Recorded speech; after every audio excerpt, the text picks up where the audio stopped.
सभी का आपके अपने चैनल लक्ष्य तक पर सीटेट स्पेशल क्लास में आज की क्लास होने वाली है मैथ पेडागोजी की। अगर आपको भी डर लगता है गणित के पेडागोजी के प्रश्नों से तो डरिए मत, यह क्लास देखिए और आपको समझ में आ जाएगा किस प्रकार से हमें मैथ पेडागोजी को सॉल्व करना है। तो चलिए क्लास को शुरू करते हैं। निवेदन बस इतना करेंगे कि पूरी क्लास को जरूर देखिएगा, क्योंकि यहाँ से कई महत्वपूर्ण प्रश्न ऐसे हैं जो आपके परीक्षा में सीधे सीधे दिखाई देंगे। चलिए बात करेंगे प्रश्न की। तो कह रहा कि गणित में किसी अवधारणा को कई संदर्भों में प्रयोग कर पाना दर्शाता है, किसे दर्शाएगा? ए ऑप्शन कह रहा है कि रटंत स्मृति, बी ऑप्शन प्रक्रियात्मक ज्ञान, सी ऑप्शन हस्तांतरणीय समझ और डी ऑप्शन यांत्रिक अभ्यास। चले प्रश्न संख्या पहले का उत्तर देना कमेंट बॉक्स में स्टार्ट कर दीजिए, तुरंत बताइएगा। देखिए किसी भी सब्जेक्ट के पेडागोजी के प्रश्न को सॉल्व करते हुए रटने के ऑप्शन को काट दीजिएगा। यहाँ पर ए ऑप्शन कह रहा है कि रटंत स्मृति, बिल्कुल नहीं, गलत है हमारा, ठीक है। और कह रहा है कि प्रक्रियात्मक ज्ञान, बिल्कुल नहीं, यह भी नहीं होगा। और यांत्रिक अभ्यास मतलब बार बार अभ्यास कार्य करना, ये भी हमारा गलत होगा। अगर बात करें गणित में किसी अवधारणा को कई संदर्भों में प्रयोग कर पाना क्या दर्शाएगा, तो वह दर्शाएगा क्या? हस्तांतरणीय समझ, यानी कि सी ऑप्शन हमारा सही हो जाएगा। ठीक, नोट कर लीजिए। तुरंत आगे बढ़ते हैं, अगला प्रश्न देखते हैं क्या कह रहा है। अगले प्रश्न में कहा जा रहा है यदि छात्र किसी समस्या का उत्तर सही देता है लेकिन विधि त्रुटिपूर्ण है तो शिक्षक को क्या चाहिए, क्या करना चाहिए, ये आपको बताना है, ठीक है। ए ऑप्शन कह रहा है कि पूर्ण अंक देने चाहिए, बी ऑप्शन कह रहा है कि केवल उत्तर पर ध्यान देना चाहिए, सी ऑप्शन कह रहा है कि प्रक्रिया पर चर्चा करनी चाहिए और अगला ऑप्शन है हमारा उत्तर को अस्वीकार करना चाहिए। तो चलिए बताइए कि छात्र अगर किसी समस्या का उत्तर सही देता है तो आप क्या करेंगे, बताइए। तो देखिए यहाँ पर पूरे अंक नहीं दे देंगे भाई साहब। अगर बालक किसी भी समस्या का उत्तर सही देता है लेकिन वह विधि जो है गलत तरीके की है तो वह यहाँ पर आप अंक नहीं देंगे, पूरा का पूरा नहीं देंगे, ठीक है। और बी ऑप्शन करा कि केवल उत्तर पर ध्यान देना चाहिए, तो ये बात गलत है, क्योंकि हम क्या कंपटीशन एग्जाम की थोड़ी तैयारी कर रहे हैं कि सिर्फ हमें टिक करना है ऐसे हो जाएगा, बिल्कुल नहीं। वहाँ पर क्लास 1 से 8 वालों की बात कर रहा है, ठीक है। तो वहाँ पर सभी चीज़ों को आपको देखना पड़ेगा। सी ऑप्शन करा कि प्रक्रिया पर चर्चा करनी चाहिए और डी ऑप्शन करा कि उत्तर को अस्वीकार करना चाहिए। तो एक बात को समझ जाइएगा कि वहाँ पर आपको उत्तर को अस्वीकार नहीं करना पड़ेगा, ठीक है। अगर आपने उत्तर को अस्वीकार कर दिया तो बालक के अंतर जो होगा कि हीन भावना विकास हो जाएगा, ठीक है। और बालक सोचेगा मुझे तो कुछ नहीं आता, इसलिए आपको ऐसा नहीं करना, आपको उसके उत्तर को भी मानना पड़ेगा, ठीक। लेकिन जो भी त्रुटि होगी वह उसे समझा दीजिए, ठीक। तो यहाँ पर उत्तर जो होगा प्रक्रिया पर चर्चा करनी चाहिए, यानी कि तीसरा ऑप्शन हमारा यहाँ पर सही हो जाएगा। नोट करिए, तुरंत आगे बढ़ते हैं, देखते हैं क्या कह रहा है हमारा अगला प्रश्न। गणित शिक्षण में स्कैप फोल्डिंग का अर्थ है। स्कैप फोल्डिंग का शब्द जो दिया था, कौन दिया था? तो वाइगोत्स्की महोदय ने दिया था, ठीक है। ए ऑप्शन कह रहा है कि छात्र को स्वतंत्र छोड़ देना, बी ऑप्शन कह रहा है कि चरणबद्ध सहायता देना, सी ऑप्शन केवल उदाहरण हल कराना और डी ऑप्शन परीक्षा की तैयारी कराना।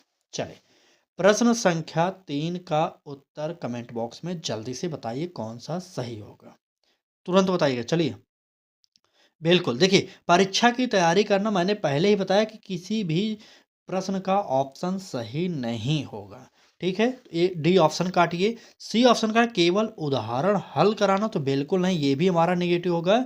छात्र को स्वतंत्र छोड़ देना और चरणबद्ध सहायता देना, तो यहाँ पर आपको पता होना चाहिए कि इसके फोल्डिंग का जो अर्थ होता है वह होता है सहारा देना, ठीक है।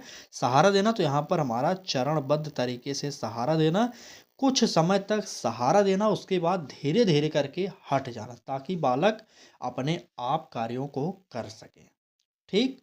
समझ में आ रहा ना? चलिए फिलहाल आगे बढ़ते हैं, क्योंकि प्रश्नों की श्रृंखला बहुत ही इंपॉर्टेंट है आपके लिए। बात करेंगे प्रश्न की। तो कह रहा है कि निम्न में से कौन सा कथन गणित में रूपांतरण से संबंधित है। ए ऑप्शन कह रहा है कि सूत्र याद करना, तो बिल्कुल नहीं। आप गणित पढ़ें या हिंदी पढ़ें या कुछ भी पढ़ें, हिंदी में व्याकरण को याद नहीं करना, समझ जाइएगा और गणित में सूत्र को नहीं याद करना। ऐसा मत समझिएगा कि हम हिंदी पढ़ रहे हैं तो हिंदी में व्याकरण याद कर सकते हैं, बिल्कुल नहीं। और गणित पढ़ रहे हैं तो गणित में भी सूत्र याद नहीं कर सकते, ठीक। तो यहाँ पर याद करना, स्मरण, ये सब जो ऑप्शन होंगे ये नेगेटिव हो जाएंगे। बी ऑप्शन कह रहा है कि समस्या को चित्र सारणी में बदलना, सी ऑप्शन कह रहा है कि उत्तर लिखना, और डी ऑप्शन प्रश्न दोहराना। तो गणित में रूपांतरण का जो संबंध होता है कभी भी प्रश्न दोहराने से नहीं होता, ना ही उत्तर लिखने से होता है, ठीक। तो जो उत्तर होगा क्या होगा, समस्या को चित्र सारणी में बदलना, यानी कि बी ऑप्शन हमारा यहाँ पर सही हो जाएगा। नोट कर लिए। तो चलिए आगे बढ़ते हैं, देखते हैं क्या कह रहा है हमारा अगला प्रश्न। अगले प्रश्न में कहा जा रहा है कि यदि कोई छात्र अनुमान और सटीक गणना में अंतर नहीं कर पाता तो शिक्षक को क्या करना चाहिए। ए ऑप्शन कह रहा है कि अधिक गृह कार्य देना चाहिए, बी ऑप्शन कह रहा है कि मानसिक गणना पर बल देना चाहिए, सी ऑप्शन कह रहा है कि केवल सूत्र सिखाने चाहिए, और डी ऑप्शन प्रश्न बदल देने चाहिए।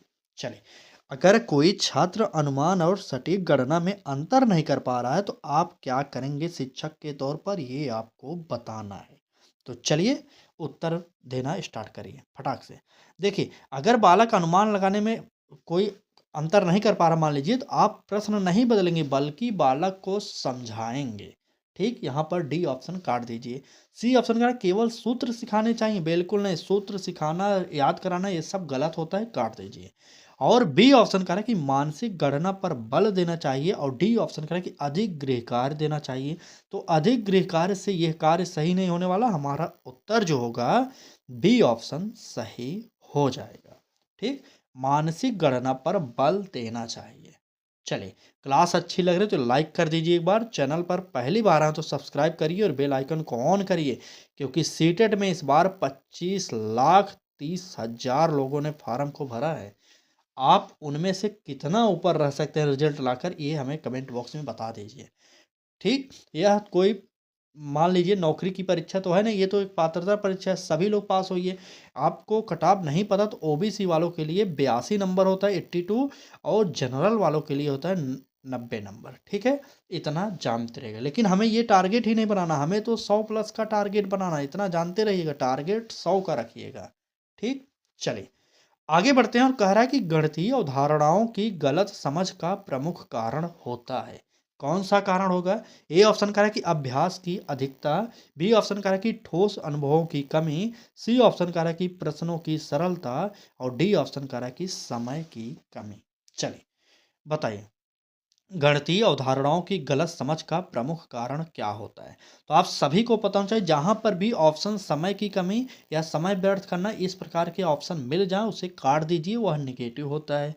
सी ऑप्शन कह रहा है कि प्रश्नों की सरलता, बिल्कुल नहीं, ये भी हमारा कट जाएगा।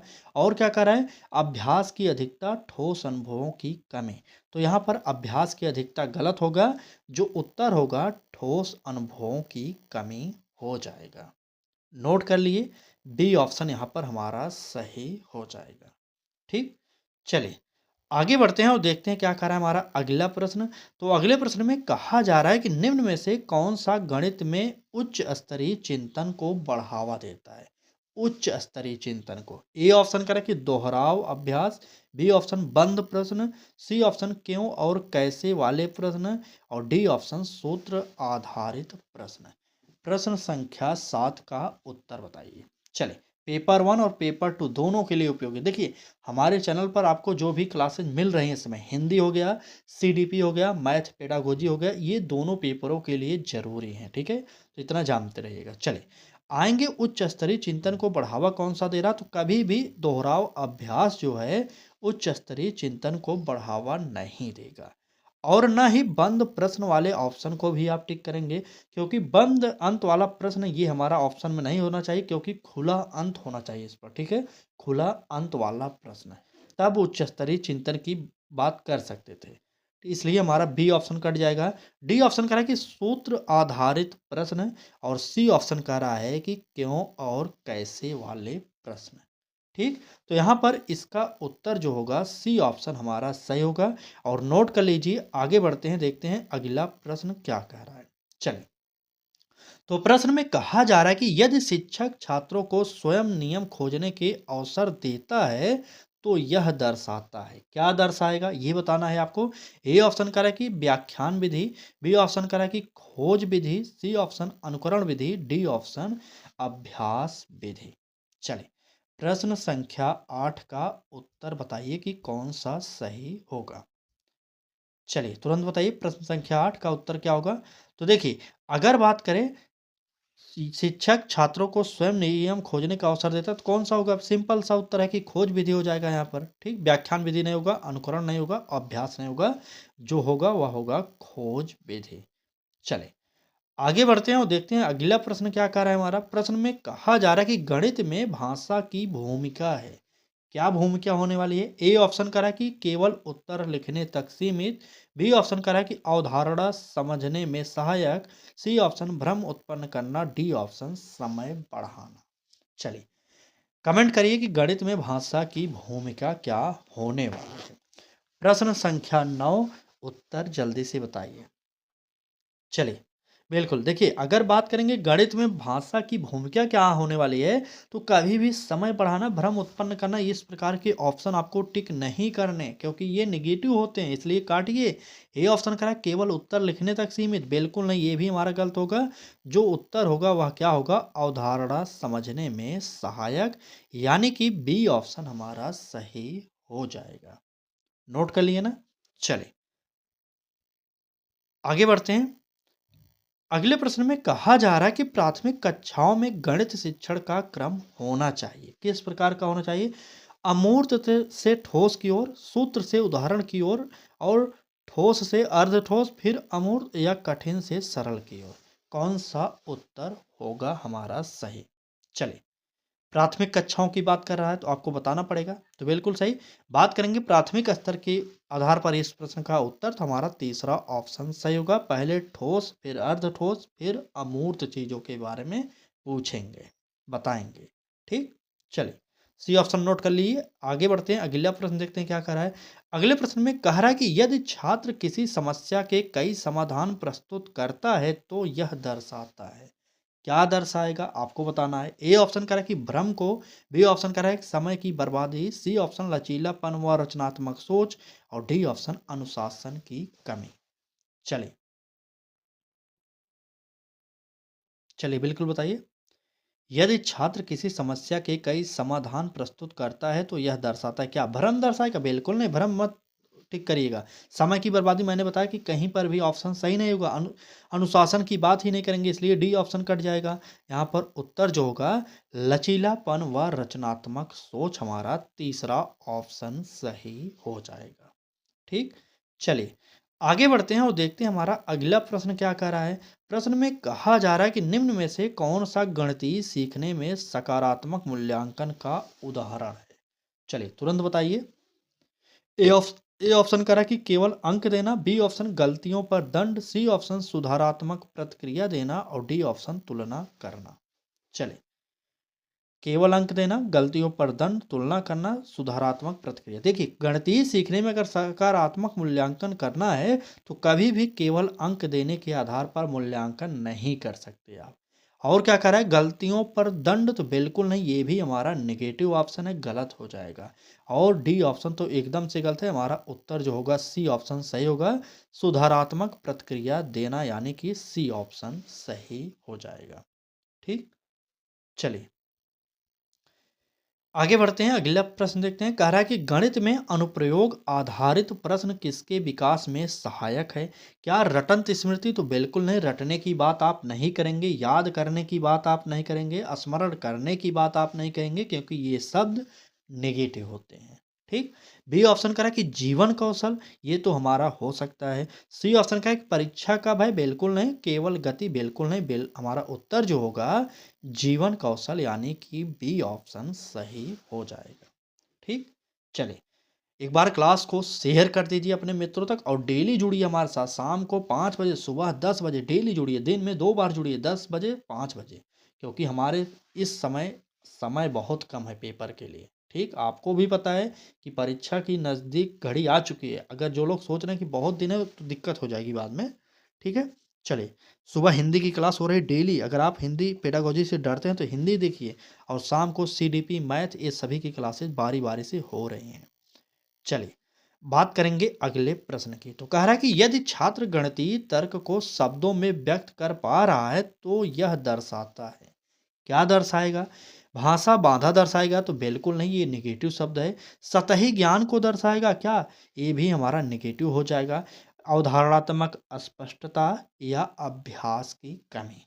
सी और डी में से कौन सा उत्तर सही होगा, ये आप कमेंट बॉक्स में जल्दी से बता दीजिए। चलिए, बिल्कुल, बिल्कुल। देखिए, यहाँ पर अभ्यास की कमी नहीं होगा, अवधारणात्मक अस्पष्टता हो जाएगा। सी ऑप्शन हमारा सही हो जाएगा। नोट करिए, इस प्रश्न का उत्तर सी ऑप्शन सही होगा।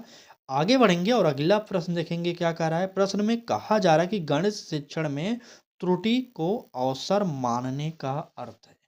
त्रुटि को अवसर मानने का अर्थ क्या होगा? ए ऑप्शन कह रहा है कि गलती को अनदेखा करना, बी ऑप्शन कह रहा है कि गलती पर दंड देना, सी ऑप्शन गलती से सीख विकसित करना, और डी ऑप्शन अंक काटना।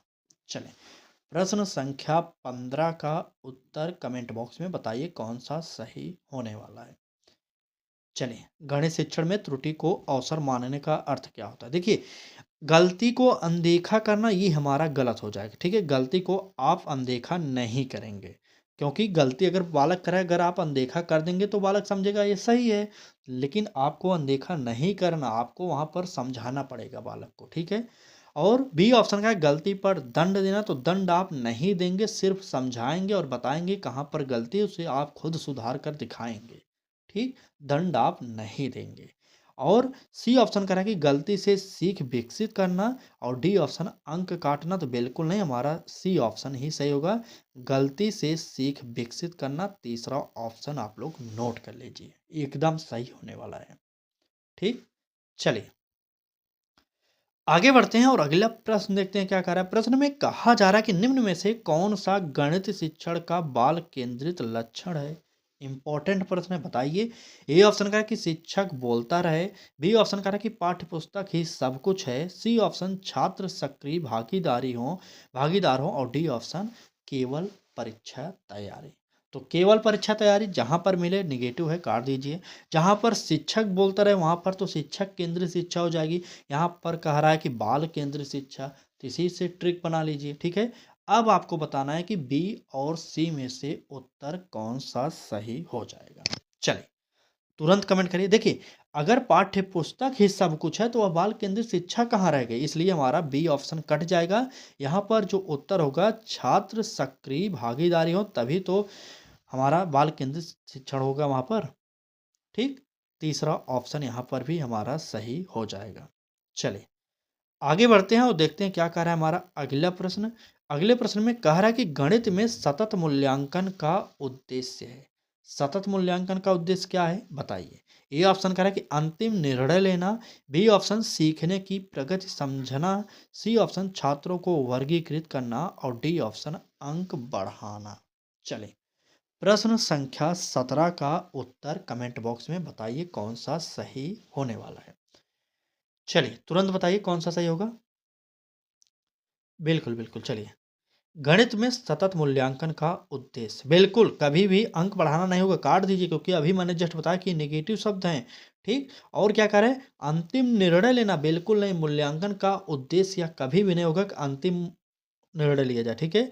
और छात्रों को वर्गीकृत, छात्र को आप बांट नहीं सकते विभाग जैसे, कई ग्रुपों में नहीं बांट सकते, आपको यहाँ पर अलगाव की सोच जो है आपको दूर करना पड़ेगा उसे। यहाँ पर जो उत्तर होगा सीखने की प्रगति समझना, यही सतत मूल्यांकन का मुख्य उद्देश्य होता है, ठीक। ताकि आप समझ पाएँ मूल्यांकन के द्वारा कि बालक कितना सीख रहा है कि नहीं सीख रहा, बालक के अंदर क्या कमियां हैं, आप उसे कैसे दूर करेंगे, इसके द्वारा आप जान सकते हैं, ठीक। तो यहाँ पर बी ऑप्शन हमारा उत्तर सही हो जाएगा। नोट कर लीजिए, आगे बढ़ें। चलिए, देखते हैं आगे।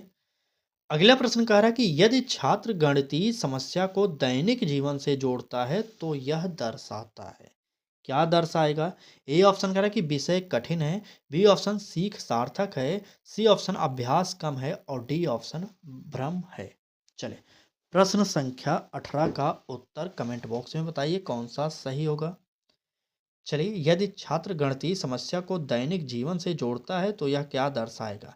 तो कभी भी भ्रम नहीं दर्शाएगा। आपको भ्रम वाला ऑप्शन काटना है। अभ्यास कम है ये भी गलत है, और विषय कठिन है ये तो कभी भी सही नहीं होगा। हमारा उत्तर जो होगा बी ऑप्शन सीख सार्थक है। बी ऑप्शन आप लोग नोट कर लीजिए। ठीक, गणितीय समस्या को दैनिक जीवन से जोड़ता है जो, वह होगा सीख समर्थ सार्थक है। ठीक, सीख सार्थक बिल्कुल। चले, नेक्स्ट प्रश्न देखेंगे क्या कह रहा है हमारा अगला प्रश्न। चलिए देखते हैं। कह रहा है कि निम्न में से कौन सा शिक्षक की सहायक भूमिका को दर्शाता है। ए ऑप्शन कह रहा है कि हर समय समाधान बताना। बी ऑप्शन कह रहा है केवल सही उत्तर बताना। सी ऑप्शन संकेत देकर सोचने को प्रेरित करना। डी ऑप्शन छात्र की जगह हल करना। बताइए कौन सा उत्तर होगा शिक्षक की सहायक भूमिका के लिए। चलिए, प्रश्न संख्या 19 बिल्कुल। ए ऑप्शन हर समय समाधान बताना तो बिल्कुल नहीं, ये हमारा भूमिका नहीं होना चाहिए शिक्षक का। केवल सही उत्तर बताना ये भी हमारा नहीं होगा। यहाँ पर सबसे बेस्ट जो होगा क्या होगा, सी ऑप्शन होगा। क्या होगा, संकेत देकर सोचने को प्रेरित करना। यही सबसे बेस्ट ऑप्शन है, तो यही आपको सही कर लेना है। ठीक, और एक निवेदन करेंगे आपसे कि आप लोग वाइगोत्स्की, जीन पियाजे, कोहलबर्ग इनके बारे में ज़रूर पढ़िए एक बार। अगर ना पढ़े हो तो हमारे चैनल के प्लेलिस्ट पर जाइए, वहाँ पर क्लासेज हो चुकी हैं। देखिए, अभी एक आध क्लासेज और आएंगी, लेकिन 2-3 क्लासेज हो चुकी हैं ऑलरेडी। उन्हें देखिए, क्योंकि आपके सिलेबस के अकॉर्डिंग दिया गया है वहाँ पर सिलेबस में। जीन पियाजे का नाम दिया गया, वाइगोत्स्की का नाम और कोहलबर्ग का। इन 3 मनोवैज्ञानिकों को आपको विस्तार से पढ़ना चाहिए, क्योंकि यहाँ से प्रश्न आपके पेपर में हर बार बनते हैं। ठीक, चले, कह रहा है कि सीटेट के अनुसार गणित शिक्षण का प्रमुख उद्देश्य है। आपका अगला प्रश्न क्या कह रहा है, देखिए ध्यान से पढ़िएगा। सीटेट के अनुसार गणित शिक्षण का प्रमुख उद्देश्य क्या है। ए ऑप्शन कह रहा है कि अधिक प्रश्न हल कराना।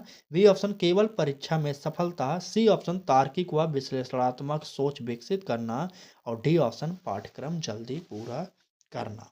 चलिए, प्रश्न संख्या 20 का उत्तर कमेंट बॉक्स में बताइए। चलिए, गणित शिक्षण का प्रमुख उद्देश्य, मुख्य उद्देश्य होना चाहिए था। वैसे यहाँ पर गणित शिक्षण का उद्देश्य नहीं होगा कि अधिक प्रश्न आप हल कराएं, बिल्कुल नहीं होगा। केवल परीक्षा में सफलता ये भी नहीं होगा। पाठ्यक्रम जल्दी पूरा हो ये भी नहीं होगा। हमारा जो गणित शिक्षण का प्रमुख उद्देश्य होगा वह क्या होगा, तार्किक व विश्लेषणात्मक सोच विकसित करना। ठीक, तो यहाँ पर इस प्रश्न का उत्तर आप लोग सी ऑप्शन को नोट कर लीजिएगा, और तुरंत आगे बढ़ेंगे, अगला प्रश्न देखेंगे। चलिए, आज की क्लास बस यहीं तक थी। प्रश्नों का पैटर्न आपको कैसा लगा कमेंट बॉक्स में ज़रूर बताइएगा। क्लास अच्छी लगी हो तो लाइक कर दीजिए। चैनल पर पहली बार आए हैं तो सब्सक्राइब करके बेल आइकन को ऑन कर लीजिए, और आप हमारे साथ जुड़ जाइए, क्योंकि यहाँ से जो भी आपको प्रोवाइड किया जा रहा है परीक्षा स्पेशल ही प्रोवाइड किया जा रहा है। ठीक, चलें, आज की क्लास को यहीं पर समाप्त करते हैं। फिर मिलेंगे कल, तो तैयार रहिएगा। धन्यवाद।